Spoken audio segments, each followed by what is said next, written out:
que assim sim. É. Ok? Ok. Então vamos aí, lá. vamos lá.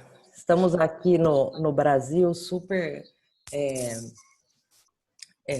super cedo não, né? Pra gente não é super cedo, mas normalmente não é um horário assim que se faz live aqui. E aí hoje a gente está em nossa reunião semanal, que nós costumamos chamar de bastidores da liderança, e a gente está comentando aí sobre a formação, sobre o treinamento que nós vamos ter aqui no Brasil, né? E ligado aí, a Fátima também vai participar, que começa a partir do mês que vem, que é o Liderança Sem Fronteiras. E nós estamos aqui estudando os tópicos e nós resolvemos entrar ao vivo hoje para falar sobre o Liderança Sem Fronteiras, de alguns tópicos que a gente vem aí debatendo já faz muito tempo, né, em nossas reuniões, em nossos trabalhos, e resolvemos entrar então ao vivo para falar. E o primeiro tópico aqui que nós estávamos conversando, nós separamos 3 hoje, né? Então o primeiro tópico que nós estamos aqui falando hoje é sobre o líder sem fronteiras, né? De ele ser, eu nem vou falar porque esse foi a Fátima que disse muito bem e foi um dos motivos que nós entramos aqui. Então, um dos tópicos aí que a gente acredita para ser um líder sem fronteira, né, Fátima? Qual é? É o destemido. E o que é o destemido?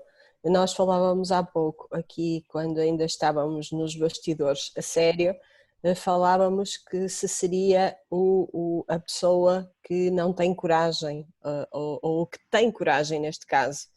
E a minha opinião é que o líder destemido não é propriamente o líder sem coragem, ou que tem coragem.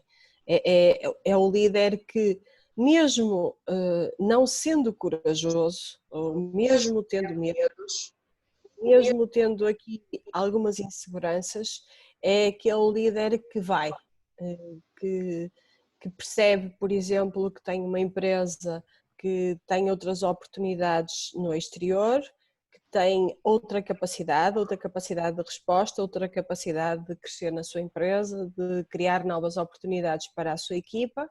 É um ser humano e, como é ser humano, tem os seus medos. Quanto maior for a responsabilidade da pessoa, maior provavelmente vai ser o seu receio, mas mesmo com medos e com receios, não deixa de ir, não deixa de passar a fronteira e de ir mais além. Eu lembro-me de uma altura estar a trabalhar com um cliente e que esse cliente, que começamos a trabalhar uma estratégia de ele começar a fazer a liderança sem fronteiras, ou seja, passar para um processo de internacionalização. E um dos primeiros aspectos que começamos por trabalhar, ou seja, para ele ter o contacto com o exterior, era ir a feiras internacionais. E ele dizia-me: "Oh Fátima, e como é que eu faço se, quando for abordado por outras pessoas que vão estar na feira, eu não dominar a linguagem?" Ou seja, um dos medos desta pessoa era exatamente não dominar a linguagem, ser abordado por alguém, alguém que estivesse a visitar, e ele não dominar a linguagem dessa pessoa. E eu disse-lhe: "É muito fácil." Eles riem-se normalmente porque para mim é sempre tudo muito fácil. Eu disse: "É muito fácil, utilize a linguagem gestual. Utilize alguém que esteja próximo para ser interlocutor, e em vez de falar só para essa pessoa, vai falar também para outra pessoa. Porque não tem que sentir isso como uma insegurança sua, porque a outra pessoa também não vai saber falar o português. Ok? E então o que temos aqui que fazer é criar uma ponte e falar, comunicar, melhor ou pior, como eu costumo dizer, português, portinhol, espanhol, francês com inglês, que acontece-me muitas vezes isso. Eu estou a falar com alguém e coloco umas palavras pelo meio de outra língua, ou misturo o inglês com o francês muitas vezes. Porquê? Porque nem domino bem uma, nem domino bem outra. E eu não tenho que dominar tudo, por isso de vez em quando vai lá uma palavra pelo meio.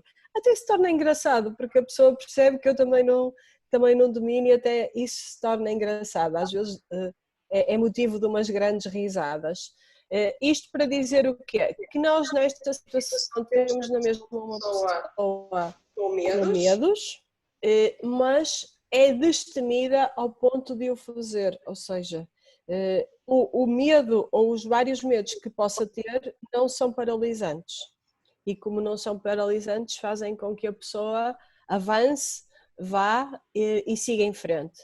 E os desafios, nós não devemos ser destemidos ao ponto, eu vou e depois logo se vê, do género, como às vezes também acontece e já me aconteceu a mim, ok, vamos e depois lá alugamos qualquer coisa e chegamos lá e há tanta procura de espaços que não há hotéis, ok, nem tanto ao mar, nem tanto à terra, mas a minha opinião é que o líder tem que ser destemido, tem que passar a ação, tem que ir, tem que avançar. Concordas com isso? Até porque tu és extremamente destemida. Inclusive na língua, né? Porque meu inglês não é bom. E eu vou para essa semana mesmo, minha amiga estava falando, falou, nossa, eu falei, eu vou, eu enfrento, e principalmente, né, com o corporal que você falou aí da linguagem. Aqui a gente costuma dizer, eu não sei se vocês usam essa frase aí, a gente fala assim, se der medo, vai com medo mesmo.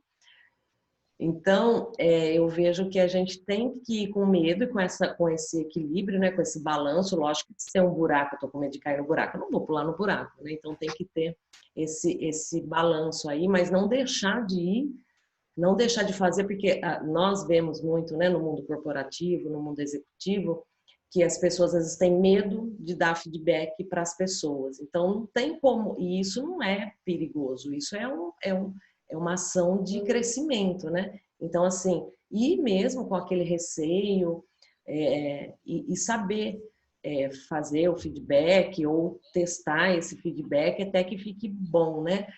Mas não deixar de ir e de fazer, de enfrentar, né? Então, o líder, dos pontos aí do líder sem fronteira é ser destemido. E o outro... Cristina, se me permites, antes de passares para o próximo tópico, tu não estás recordada, mas eu vou partilhar aqui uma vivência tua, e tu provavelmente estás recordada, mas nem sonhas o que é que eu vou dizer, que foi muito engraçado e tem a ver com a comunicação. Quando nós nos conhecemos-nos a fazer uma formação do Joseph O'Connor num hotel. E então estávamos a fazer uma certificação internacional de team coaching. E estavam 16 países diferentes, um deles eras tu a representar o Brasil, eu estava a representar Portugal, e eu lembro-me de toda a nossa formação foi em inglês. E eu lembro-me perfeitamente de tu tentares expor algumas situações, da dificuldade que tu tinhas. Lembro-me que eu também tive que fazer uma apresentação e dizer que era um avião, eu a fazer assim o trem de aterragem, e nós a trabalharmos em grupo com algumas pessoas, e o que é que me ligou imenso a ti? Eram as dificuldades que eu percebi em ti, que eu também as tinha com alguns colegas, porque eu não percebia nada do que eles diziam, falavam muito rápido e eu não conseguia apanhar. Mas seu inglês mesmo assim, o que é que nós acabamos por fazer? Acabamos por fazer uma junção entre nós. Ok, temos este ponto em comum, nós fomos nos aproximando com este ponto em comum, fomos descobrindo outros pontos em comum e a nossa amizade dura até hoje e estamos a trabalhar em conjunto e essas coisas todas. Ou seja, a tua atitude destemida, e eu pessoalmente estava no meu país, estava numa cidade diferente, mas estava no meu país, tu não, tu estavas cá, inscreveste numa certificação internacional que ia ser toda apresentada em inglês, vieste para cá e estavas em sala, e isso foi muito agradável para mim pensar. E eu acho que sou destemida, mas se calhar ainda não sou tanto como esta pessoa que eu estou a ver aqui ao lado. e não sei se te recordas do que sentias nesse momento e desta vivência, porque já foi há alguns anos, mas fizeste-o e muito bem, e admirei-te sempre imenso pela tua atitude de seres completamente destemida e ires à luta e enfrentaste esta situação que acabámos de falar, ou seja, não tínhamos programado falar nela, mas enfrentaste-a imenso, enfrentaste tu e qualquer um de nós, porque nenhum de nós falava as línguas todas dos 16 países que lá estavam, não é? Tentávamos falar o máximo possível em inglês, mas às vezes era um inglês, um francês, um espanhol lá pelo meio, um italiano, o que saía, porque tínhamos que pensar na vertente do que estávamos a dar e tínhamos que pensar na linguagem ao mesmo tempo. E eu acho que isso foi um aspecto muito interessante e que tu enfrentaste com uma atitude muito, muito, muito destemida. Ok, vamos ao próximo. Mas eu me lembro, eu estava assim, né, insegura, né? Daí nós tivemos uma ideia, acho que foi a sua ideia, vamos fazer em conjunto, porque é uma da melhor, nossa, aquilo lá foi ser destemido mesmo. Uma das coisas que eu vejo de mim, né, de ser destemido, já que você deu o exemplo aí de mim, aquela apresentação que eu cheguei aí em Portugal e você tinha uma formação para fazer no hospital e uma turma grande, e eu fui, né, porque eu cheguei, que a nossa formação ia começar no outro dia, e eu fui na sua formação te acompanhar, e eu sentei lá na sala, né, te ajudei lá, e sentei lá na sala, e você pegou o passador de slide e falou assim, a Cristina vai fazer a introdução da formação. E eu olhei para você, você olhou para mim, meu Deus, né? E então foi muito destemido também. O bom é que a gente usa a mesma metodologia, os mesmos métodos, então não foi tão difícil assim, mas foi um susto naquele dia. Pode ter sido susto para ti, mas assim, eu estava num hospital com uma grande dimensão, estava ali a apresentar uma formação para pessoas de topo, para gestores de equipas, e eu tinha que de alguma forma te colocar em ação para justificar porque é que te levei, ou seja, tu vieste do Brasil, vieste cá ter comigo e eu não tinha onde te deixar, cá não há infantários para adultos. Aí não. Todas, você me coloca. Não, brincar, ou seja, tu acabaste por vir comigo e se tu fizesses a abertura ia dar a sensação de que estávamos as duas a fazer a formação, não é? E afinal eles só me estavam a pagar a mim, por isso ainda estavam a ter um bónus. E como eu tinha a certeza absoluta do nosso alinhamento e eu sabia que tu te ias sair lindamente, porque como saíste, como é óbvio, porque tudo o que lá estava são temas que nós trabalhamos, achei que, assim, eu vou pôr lá a prova e ela vai sair muito bem. E foi o que aconteceu. E tu brilhaste mais uma vez. Sempre, né? Bom, se a gente fosse contar os casos aqui de líder destemido, a gente ia ficar aqui 3 dias, né? Porque tanta coisa que a gente já passou junto e tantas coisas que a gente realmente enfrentou, né? E nós fomos... Sim, olha, imagina... Quando fizemos a quinta, alugámos uma quinta, alugámos um chefe, alugámos um spa e tínhamos que ter ali pessoas com agradabilidade durante 3 dias, dar-lhes formação. E a primeira vez, a segunda já foi mais fácil, porque já percebíamos como é que era. A primeira vez foi um grande desafio, não é? Quer dizer, os nossos nervos estavam todos em franja e à flor da pele, porque queríamos muito que aquilo tudo funcionasse muito bem, mas era um grande desafio, ou seja, o medo estava lá, estava muito, a responsabilidade imensa, mas também existia a preparação, ou seja, preparámos-nos muito bem, tínhamos tudo muito bem estruturado, tínhamos planos B, caso o tempo não ajudasse, caso o que quer que fosse, não é?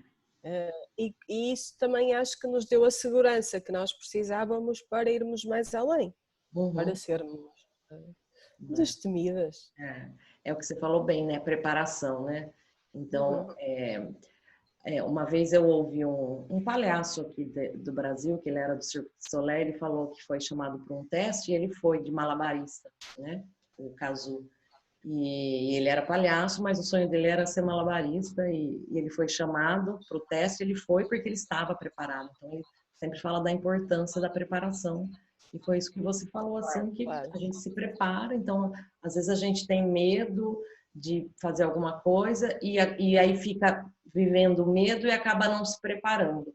Tem muitas pessoas que falam para mim como que eu falo em palco, deve perguntar para você também, como eu falo em palco, como eu dou palestra, como eu me apresento para centenas de pessoas, né?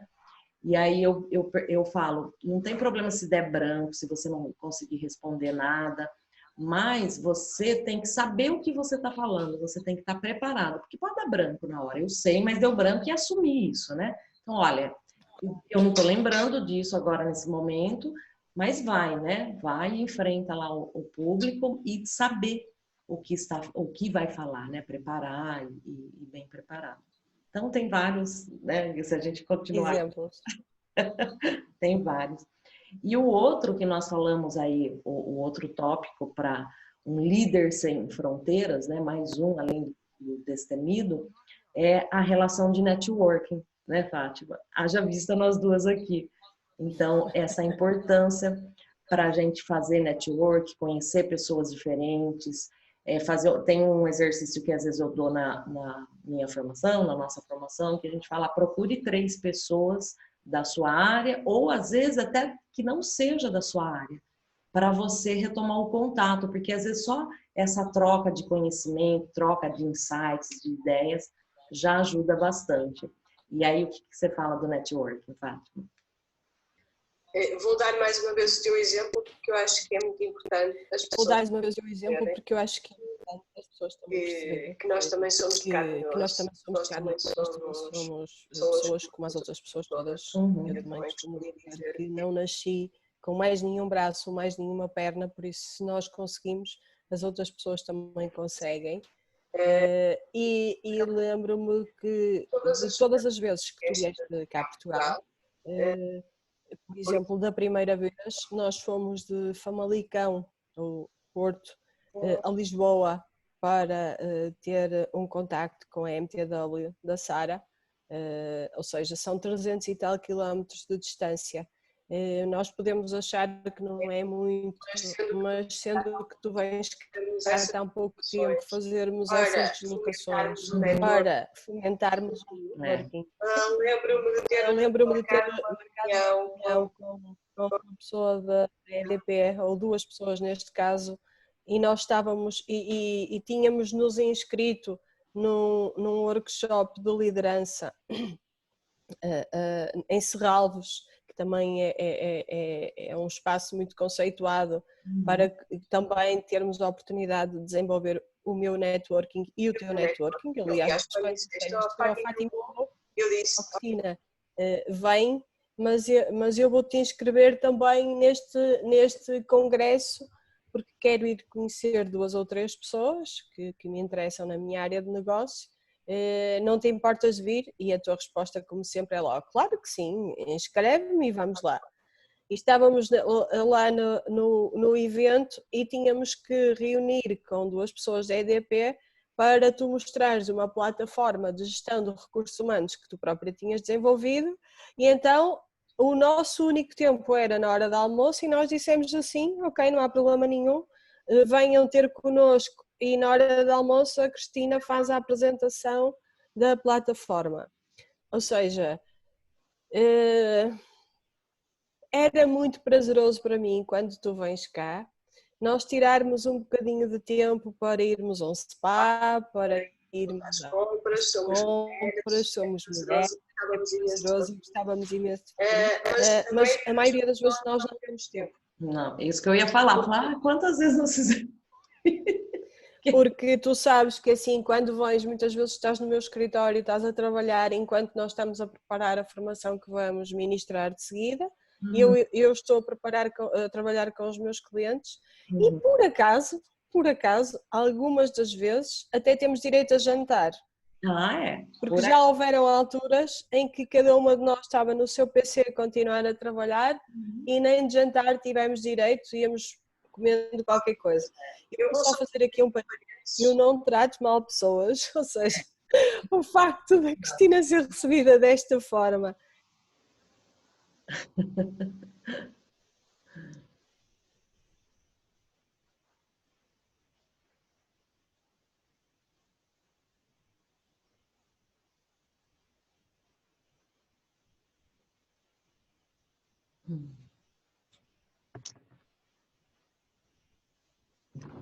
E acho que deu alguma coisa aqui.